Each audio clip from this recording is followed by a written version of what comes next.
Yes, pinatay na po ni nanay yung TV. Yeah, kasi hindi pa po pwede.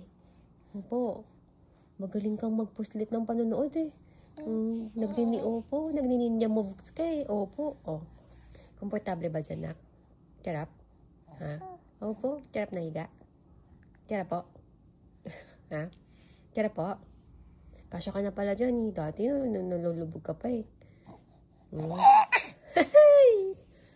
Charap po.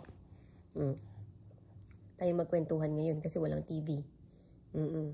Busy-busy ka sa panonood eh. Ay mong tingnan si nanay eh. Ay, parang nagkakaroon ng masamang bisyo ah. Aba, bata pa. Manood na ng TV.